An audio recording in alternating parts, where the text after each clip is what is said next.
Hi, thank you for coming. I'm sorry we're late. Our independent expert was held up in the committee room. So we are having a press conference now with the independent expert on protection against violence and discrimination based on sexual orientation and gender identity, Mr. Victor Madrigal-Borlaug. So he will say a few words about his presentation, which was this morning to the third committee, and then take questions. Thank you so much. Thank you very much, and good morning. This is the first of my reports to the third committee. I started the mandate on 1st of January of this year, and I benefited from the framework that was created by Vitit Muntaphorn, which consists of six thematic underpinnings for the mandate. Last year, he presented a report on decriminalization and effective anti-discrimination measures, and this year I have dedicated myself to the thematic development of legal recognition of gender identity and depathologization of diverse sexual orientations and gender identities. The report deals substantively with the process of depathologizing certain forms of sexual orientation and gender identity, and with the process of legal gender recognition, which is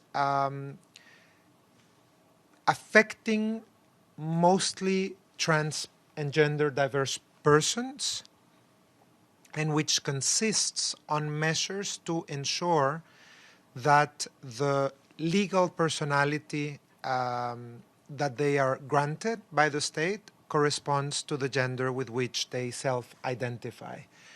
The report was crafted at the same time as an important measure of depathologization by the World Health Organization, which in the 11th version of the International Classification of Diseases has now eliminated the conception of gender identity as a pathology and has now transformed it into one of the conditions described under sexual diversity.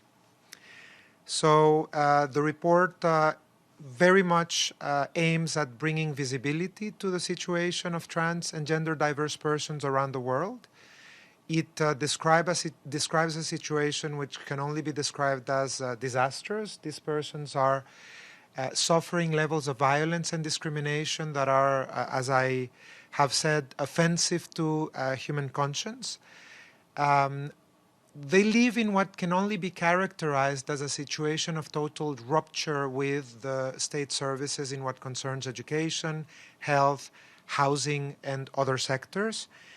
And part of that situation is derived from the fact that they are not enjoying legal recognition that matches their appearance and their existence. And therefore, the measures adopted to ensure that there's conformity between their self-identified gender and the legal recognition are of fundamental importance to prevent violence and discrimination against them.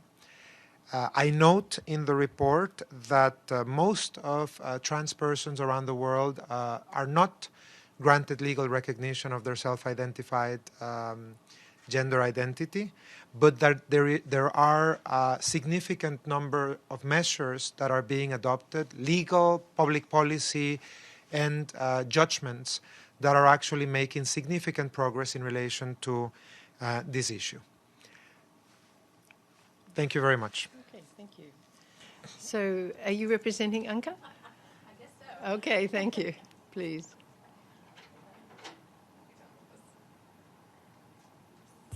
It's on. Hi, Mr. Madrigal. Welcome. Thank you for the briefing. A lot of people are watching from upstairs, so don't be dispirited. I'm Margaret Bashir. I'm with the Voice of America. Just a few questions for you, since I don't have competition. First of all, the report was pretty, in terms of countries, it was pretty positive looking at steps countries have taken, but some of those countries I wouldn't have considered LGBT-friendly countries, so I was wondering why there was no criticism in there. You know, you had a lot of Muslim countries in there. You have Pakistan and Bangladesh saying that they've taken steps to give a third gender identity, but yet no mention of harassment and things that homosexuals may or trans people may have in those countries. Also, you mentioned Russia and China in a positive light, which sort of surprised me. So could you talk a bit about where your concerns lie, and then we'll take it from there, I guess. Wonderful. Yes, thank you very much. One of the points that I made in the presentation of the report is that this area actually identifies good and best practice from all regions of the world. And it leads me to the suspicion that there is a historical recognition of the fact that a diversity of gender identities have been recognized in all cultures and traditions around the world, and that the outlawing or stigmatizing surrounding certain gender expressions have been more the result of certain processes, in some cases colonial domination, in some cases normalization based on certain conceptions of gender. But I do believe that there is enough evidence that in long-standing cultural and societal tradition, gender diversity has played a role in all corners of the world, and I identify some of that historical evidence. And therefore, I think that this is an issue that clearly reveals good practice from corners that, as you say, have historical positions that are more reluctant to recognize, for example, protection to sexual orientation and diversity in sexual orientation. And I think it has to do with that, those elements in culture and society that are perhaps continuing in the social fabric in a way that is not necessarily affected completely by this legislation that may be derived of colonialism and other aspects. Where is it that my concerns lie? My concerns lie on the fact that between these glimmers of positivism, and I might not be very technical, but I'll describe them as glimmers of hope, there are pervasive notions that identify trans persons, for example, with criminal culture in society. I have received numerous testimonies of trans persons throughout my career where they describe that it is the conviction of the police that there's no need to actually have a reason to detain them and to actually send them to detention overnight, because there is an expectation that trans persons are actually associated automatically with certain activities that are criminalized, such as sex work, for example. That means that the level of violence are very, very high against this community. The exclusion that I referred to from state services and from the formality of the state also means that they have very little access to health services. It is very often that trans persons will describe the humiliating experience of having a name that they don't really identify with, of a gender that they don't identify with, screamed out loud in the waiting room of a health service, and how for hours after that they have to endure humiliation. They will not be typically employed because their documents do not correspond with their appearance, and that's also stigmatizing. So the levels of exclusion are quite significant, and therefore there is a situation that requires immediate and prompt action of the state to actually make sure that these persons are not left behind in the philosophy, of course, of the Sustainable Development Goals.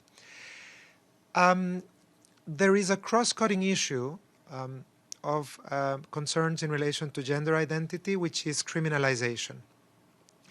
Even though criminalization may only be referring to sexual orientation, there is a compounded effect on gender identity. As of today, there are 71 countries that still criminalize diversity in sexual orientations and gender identities. A number of those, some 20 countries, actually criminalize certain activities or certain forms of gender identity. And clearly, criminalization is therefore creating a situation where persons are not only not protected, but actually actively persecuted on the basis of their gender identity. Thank you. A further question? Oh, I'm sorry, the lady, yes. Yes, please. Could you identify your media, please? Thank you. Yes, Ann Charles, Baltic Review. Can you tell me about the Baltics? How receptive they are to LGBT rights? I think one of the elements that has created great strides in the European space is actually the creation of diagnostics and plans of actions that are based on regional action in relation to this issue. And I think there is a commonality between Scandinavian and Baltic states in pursuing public policy that is actually formally and substantially supporting progress in relation to the protection and recognition of LGBTI rights. Now, the issue is that every country faces challenges when it comes to sexual orientation and gender identity, and it cannot be a given because there's no country that is exempt from homophobic violence and transphobic violence. These are manifestations everywhere. But of course, the countries that you're making reference to, they have legislation that is quite protective in its nature, and usually it's only a question of how vigilant authorities are of criminal conduct and hate crimes and hate speech, which are more, of course, belonging to the criminal activity. Thank you. Further? Yes, please. Could you talk a little about the life expectancy issue? I think the EU delegate may have brought it up in the in your presentation today, and I thought that was an interesting factor. Could you confirm that and go into it a bit? Absolutely, I can confirm that one of the challenges that we face in relation to trans persons and gender diverse persons is the absence of data, which means that there's only a few elements that one can go about, but one of the efforts in gathering data has been done in Latin America, and the Inter-American Commission on Human Rights has cited for a while the figure of 35 years old as life expectancy for trans women. And I hope that whenever that number is cited, there is an invitation to a realization of the horror in human terms that this means. It means that a woman reaching the age of 17 is in middle age, and by the age she's 22 or 23, she's beginning to be an old woman. And that's a reality that is created because of exposure to violence and very high rates of transicide and prevalence of HIV/AIDS that are actually 49 times more, 49 times fold than what is the general population. And again, the exclusion, the economic conditions created by exclusion, which all compound to create that life expectancy. And one of the issues that I was bringing up, thanks to the question of one of the delegations, is that measures that are adopted immediately begin to have a reflection on an increase in that life expectancy.